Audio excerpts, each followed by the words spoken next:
دیداری شێروانە بۆ شێعر و توێژینەوە تەوەری یەکەمی بەرنامەی پەیامی ڕۆژی ئەمڕۆمان دەبێت کە ڕاستەخۆ میوانێکمان لە کەلارەوە دەبێت. دیارە پاشکەمێکی تر ئەم دیدارە دەست پێ دەکاوە 2 ڕۆژ دەخایەنێت. وتەبێژی دیداری شێروانە بۆ شێعر و توێژینەوە بەڕێز مامۆستا ئەحمەد محەممەد ڕاستەخۆ لە کەلارەوە میوانمانە. مامۆستا زۆر سپاس بەوە دەرفەتە. ئەگەر یەکەم پرسیارم ئەوە بێت ئامانجتان لەم دیدارە بۆ چییە؟ یا ئامانجتان چییە؟ وایە ئەمە یەکەم ساڵیەتی ئەم دیدارەتان ڕێخستووە؟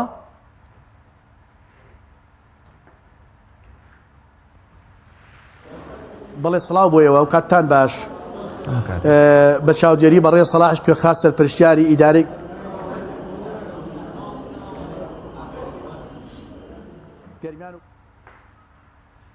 هونەری گەرمیان ناوەندی ڕۆشنبیری ئەدیبان و نووسەرانی کەلار یەکەمین دیداری خۆی لەژێر ناونیشانی شێروانە سازەکە لە ماوەی 2 ڕۆژدا واتە 12 مانگ و 13 مانگ. سەرەتای دیدارەکەمان لە هۆڵی هونەرەوە دەست پێ دەکەین کە سەرەتا ناوەندەکەمان وتارێکیان دەبێت، پاشتر ڕۆشنبیری گەرمیان وتاری خۆیان دەبێت، دواتر کاک خەسرەوجاف بابەتێک پێشکەشەکە سیمینارێکەیە کە باس لە یادەوەرەکانی خۆی لە سنووری کەلار دەکات. دواتر لە کاتژمێر 11 پانەڵێکمان هەیە کە ئەو پانێڵە چەندین توێژینەوە لەخۆ دەگرێت. ئەو بەڕێزانەی کە پانێڵەکانیان پێشکەشەکەن دکتۆر محەممەد مەحوی، دڵشاد عەلی، عەزیزی نیعمەتی و مامۆستا عەلی تاهیر. دیارە میوانەکانمان تەنیا لە ناو خۆی هەرێمی کوردستانەوە نین، بەڵکو میوانمان لە ڕۆژهەڵاتەوە هەیە و لە باکووریشەوە میوانمان هەن. ڕۆژی یەکەمی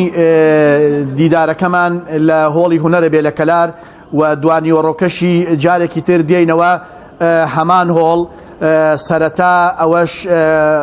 پانێڵێکی تر لەوێ پێشکەشەکرێت کە چەند توێژینەوەیەکی تایە، بە زۆری ئەوانە هەمویان خەڵکی مختص و پسپۆری تایبەتن و مامۆستاکانی زانکۆن کە ئەو بابەتانە پێشکەشەکەن. دواتر بۆ دوانیوەڕۆکەی کۆڕێکی شعریمان دەبێ کە چەند شاعرێکی دیار بەشدارن لەوانە، دکتۆر فەریدون عەبدولبەرزنجی، ئەحمەد محەممەد ئیسماعیل دیارم شیرنووسێکی بەناوبانگە و دیارە، و فاتح سەلام، مامۆستا سەلاحی پەرلەمان و سەلوا عەلی و ساڵح بێچار و سار ئەحمەد. ڕۆژی یەکەمی دیدارەکەمان بەم شێوازە کۆتایی دێ بۆ ڕۆژی دووەم. دیدارەکەمان دەبینە زانکۆی گەرمیان لە کاتژمێر 9:30 دەست پێ دەکا. هەڵبەتە دیداری ئەمڕۆمان لە هۆڵی هونەر کاتژمێر دەست پێ دەکا، بەڵام دووەم ڕۆژمان لە زانکۆیە و کاتژمێر 9:30 دەست پێ دەکا. لەوێ کۆڕێکی شعریمان ئەبێ بۆ چەند شاعرێک لەوانە ڕەحیم سەرەڕۆ، لەتیف فاتح، ئیبراهیم هەورامانی، ساڵح حەلاج، ڕۆژ هەڵەبجەیی، حەمەی براحەمە. ئەمانە کۆمەڵێک شاعری دیاری هەرێمی کوردستانن. پاشتر هەر لە زانکۆ سیمینارێکمان دەوێت کە لەلایەن پرۆفیسۆری یایدەدەر بەدرەدین یاسوخی بە ناونیشانی زازاکی وەک لەهجەیەکی قەدیمی کوردی و کێشەی ئاخاوتن و نووسینی. ئەم بابەتانەمان لە زانکۆ پێشکەش دەکرێت و بۆ دوانیوەڕۆکەی دێینەوە هۆڵی هونەر جارێکی تر لەوێ کۆڕێکی شعریمانەوێ. ئەوەش لێرە ئەم جیاوازیەی کۆڕی شعری ڕۆژی دووەم لەگەڵ یەکەم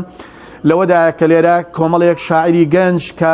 ئەزمونیان تا ئاستێک تازەیە.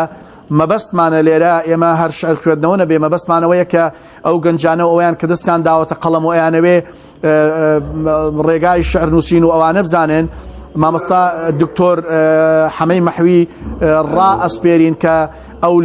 لە کاتی خوێندنەوەی ئەو شعرانە کە لەلایەن بەڕێزان فەروێ سوما و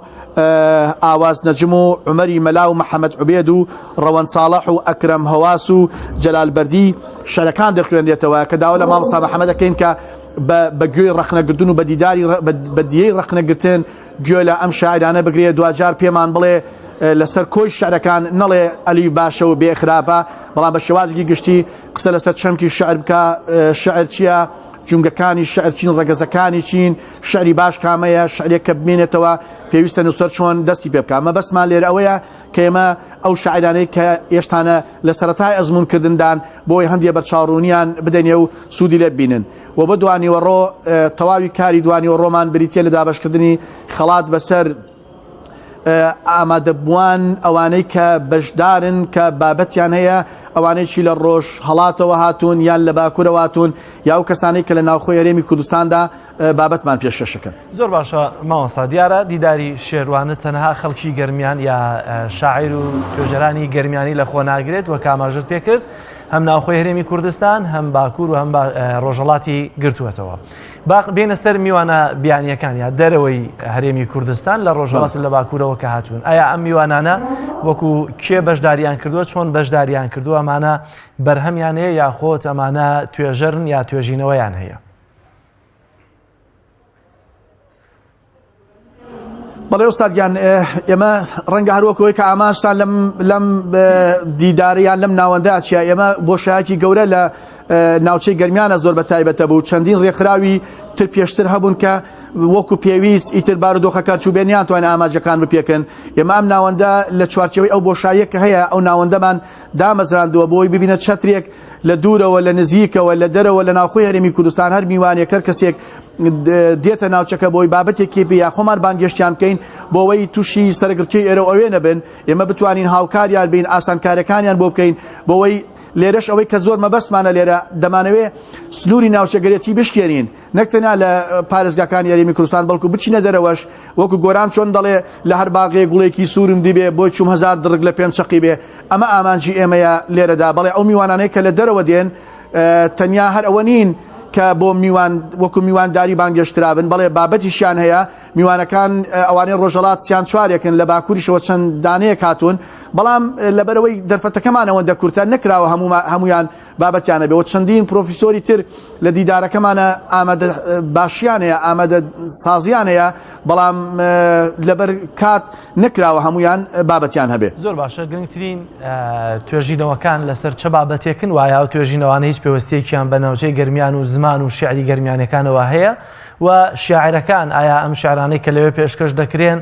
شاعری تازن یاخۆت شعری تازەی شاعیرەکانی گەرمیانن یاخۆت شاعرەکانی دەرەوەی گەرمیان؟ بەڵێ ئوستادیان پرۆفیسۆر دکتۆر محەممەد مەحوی ئەوە پیاوێکی دیارە ڕەنگە ئەوەی نەیناسێ ئەبێ گلەی لە خۆی بکە و دکتۆر دڵشاد عەلی ئەوەش لە زانکۆی سلێمانین ئەم دوو بەڕێزە و عەزیزی نیعمەتی ئەمە لە ڕۆژهەڵاتی کوردستانەوە هاتووە خانی و ڕەخنەی ئەدەبی بابەتەکەی لەسەر ئەوەیە و مامۆستا عەلی تاهر پێم وایە گۆڕانکاریەک لێرە ئەکەین دکتۆردارە بابەتێکی هەیە لەسەر بزاوتی ڕۆشنبیری لە کەلار نەختێ گۆڕانکاریەک ئەلەوێدا دروست بووە بەڵێ بەشێک لەو شاعیرانە من لە سەرەتاوە پێم وتی بەشێکیان کەوە دکتۆر فەریدونە ڕەنگە پیاوێکی زۆر مەعروف بێ و مامۆستا ئەحمەد محەممەد ئیسماعیل و فاتح سەلام و مامۆستا سەلاح پەرلەمان و ئەمانە ئەزموونی شعریان هەیە تەمەێکیان کردووە لە شعرا بەڵام لە پای ئەوەی کە ئەمان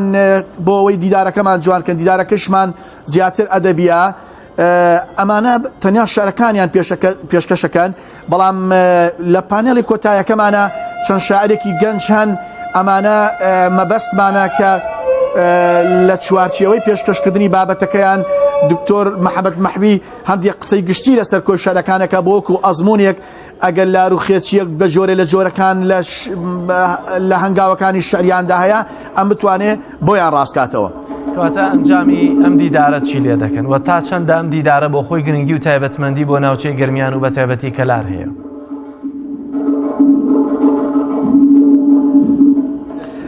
ئوستادیان ئێمە دیدارەکە هەندێک مناقەشەمان لەسەرەوە کرد بە زۆری دەیانوت ئەم دیدارە بۆ گەرمیان نەبێ بۆ بەستە تەنیا ناوی کەلارتان هەڵگرتووە ئێمە ئەزمموی تاڵمان لەگەڵ ئەو واقعەدا هەیە کە پێشتر چەند ڕێکخراوێکە بوون لەژێر ناونیشانی گەرمیان کارمان دەکرد زۆر جار لە کۆڕ و سیمینارەکانە لە فیستیڤالەکاندا نەمان دەتوانی قەزا و ناحیەکان وەکو پێویست کۆکەینەوە ئەوانش نیان دەتوانی ئامادە باشیان تێدا بێ هەندێک جار ناوچەگەرێتی دروست دەبوو کاتی خەڵاتت دابەشەکرد یان پشکەکانت ئەوە لێ دەکرد لە ئیشوکارەکانە دابشکردەکە سەیرەکەی نەمانەتوانی یەکسانێک بپارێزین و ڕۆشنبیرەکان هەندێک جار لە چوارچێوەی کاری پیشەی خۆیان دەچوونە دەرەوە هەندێک جار ئەو خەڵاتانە دەدرا ئەوەندەی لە باتی ئەوەی کە بابەتیانە خەڵاتەکان دابش بکرێن لەسەر ئاسی ناوچەکان فلان ناوچە با بێبەش نەکرێ و فلان ناوچە با بێبەش نەکرێ بەڕاستی ئەمە گرفتی بۆمان دروست دەکرد بەڵام ئێستا ئێمە لەسەر ئەو بنەمایە دەستمان پێ کردووە بە بچووک دەست پێ بکەین و هەڵدێن گەورە بین نەک بەردی گەورە هەڵگرین و نەتوانین بیهاوێژین من لە بیدایەشەوە ئەوەم پێوتی ئێمە لێرە زۆر مەبەستمانە سنووری ناوچەکان تێک بشکێنین سنووری زارەکان تێک بشکێنین ئێستا ئێمە لە هەورامانەوە خەڵکمان بانگێشت کردووە کە بابەتی هەیە لە باکوورەوە خەڵکی بەڕێزمان بانگێشت کردووە کە لە زازاکی و لەسەر کێشەی زمان و ئەوانە بابەتیانەیە و لە ڕۆژهەڵاتیشەوە ئەومان ناودووە لە ناوخۆی خۆشمانەوە لە سلێمانی هەیمانە و لە گەرمیانی شەمانە ئەمانە هەمویان دەلالەتی ئەوەکەن کە ئێمە دەمانەوێ ئەو سنوورە تەقلیدیە کە پێشتر هەبووە ئەو سنوورانە بشکێنین زارەکان شێوە زارەکان زاکان ئەمانە بتوانین لە یەکتری نزیکەینەوە بەڵێ بە هیچ جۆرە لە جۆرەکان ئەوەندەی پشکی بەڵێ بەگشتی ئەنجامی دیدارەکەەوە بە تایبەتی ئەنجامی توێژینەوەکان چی لەکەن ڕەنگەمە تایبەتمەندی یا گرنگیەکی زیاتر دەبێت پێی بدرێت چونکە دیارە هەر دیدارێک دەبێت ئامانجێکی تایبەتی هەبێت کە لە کۆتاییدا دەگەیتە ئامانجەکە ئەنجامی گشتی دیدارەکەەوە بە تایبەتی توێژینەوەکان چی لێ دەکرێت جارە ئێمە جارە پێش هەموو شتێک گەرمیان هەستەکەم پێشکەوتێکی زۆر باشی لە هەموو بوارەکانە لە خۆی بینیوە لە خۆی دەرکەوتووە ئەم بانگێشتکردن و ئەم دیدارە ئێمە سەرتاوەکو ناساندن هەم بۆ ناوەندەکان بۆ ئەو میوانە دێن سنووری ناوچەکە بزانن ئێمە هەندێک جار بازێ میوانەمە بانگێشتە کرد ئەوی لە کوێ بخەوین ئێستا نەک خەوتن شوێن و جێگای باش و ئەوانەمانەیە کەلار زۆر فراوان و زۆر گەورە بووە پرسیارەکەت زۆر جوان و زۆر بەجێیە ئێمە خەڵکێکمان ڕاست پادووە لەو گەنجانە کە بۆ ئەو کارە چوست و چالاکن بڕیارمان داوە لە ئەلفەوە هەتاکو یائی ئەم دیدارەی ئێمە هەمووی دکۆمنت بکرێ و دوجار هەڵدەین بکرێتە بڵاوکراوەیەک و لە دیداری یەکەمی شێوانەدا وەکو بڵاوکراوەیەک بکەوێتە بەر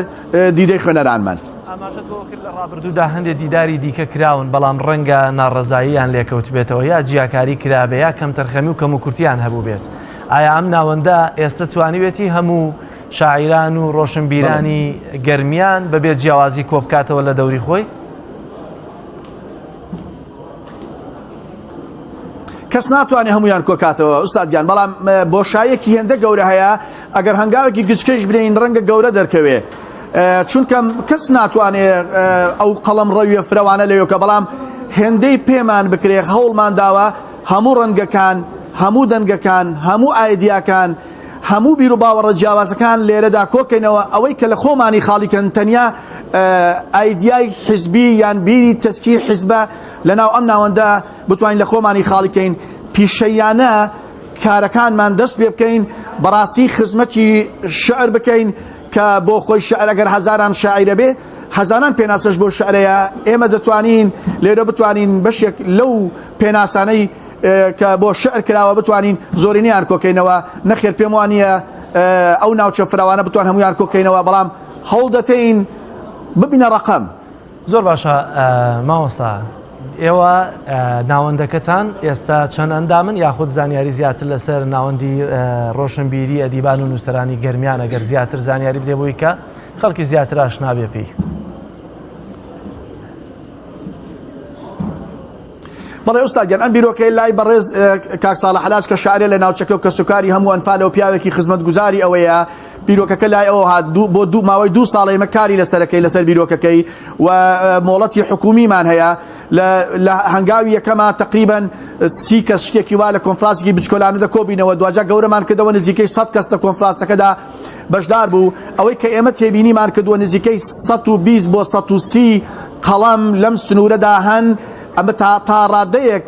بەسەر پێیش ئەو ژمارە ئەوە کراوە کە دەتوانین لە ناوەندەکەمانە کۆیان کەینەوە بەڵام ناوەندەکەمان تەنیارەوە نییە ئەوەی کە خاوەن قەڵەم بێ و خاوەن کتێب بۆ وانە بێ هەندێک خەڵکمانەیە ئەزمونیان هەیە توانایەکی باشیان هەیە ڕۆشنبیریەکی باشیان هەیە بەڵام ئێمە ئەوەی کە دامان ناوە لەو ناوەندەدا کۆیان کەینەوە ژمارەیەکمان داناوە بەلایکەمە 2 بۆ 3 کتێبی بڵاوکراوەی هەبێ بۆ ئەوەی ئێمە ڕیزبەندیەک دروستکەین بەڵام ژمارەکە زۆر لەوە زیاترە کە ئێمە ئەم ناوەندە بتوانێت لە خۆی بگرێ زۆر باشە کەواتە کێ پشتیوانی ئێستا ناوەندەکەتان دەکا بە تایبەتی بۆ سازدانی ئەم دیدارە چۆن پشتیوانیەکانتان بۆ ئەم دیدارە کۆ کردوێتەوە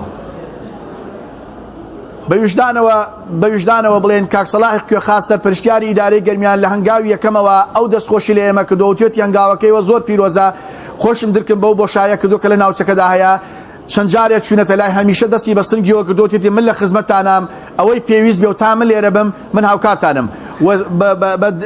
دەرەجەی دوای ئەو ڕۆشنبیری بەڕێوەبەرایەتی گشتی ڕۆشنبیری گەرمیان زۆر بە تایبەت مامۆستا سەربەست کە لە هەنگاوەکانی یەکەمەوە لەگەڵمان بۆ ئامادە باشیان دەربڕیوە کە بە تایبەت بۆ دیدارەکەی ئێستامان هەل لە هۆڵ و هەندێک پێداویستی زۆر کە بۆ ئێمە دەستەبەر نەدەکرا بە تایبەت ئەو بەڕێوەبەرایەتیە و بەڕێز جەنابی کاک سەلاحی کوێخا ئەم دوانە هاوڕێ و هاوکاری سەرەکیمان من بۆ سەرخستنی دیدارەکەمان و پەیمانیشان پێداوین کە ئەوەندە هاوکار بابن بۆ ئێمە بتوانین بەردەوامی لە دیدارەکانمان و لە کار و چالاکیەکانی ئایندەمان. زۆر سپاس بۆ بەڕێز مامۆستا ئەحمەد محەممەد و تەبێژی دیداری شێروانە بۆ شێعر و توێژینەوە کە لە کەلارەوە لەگەڵمانابووی سپاس بۆ زانیاریەکانت.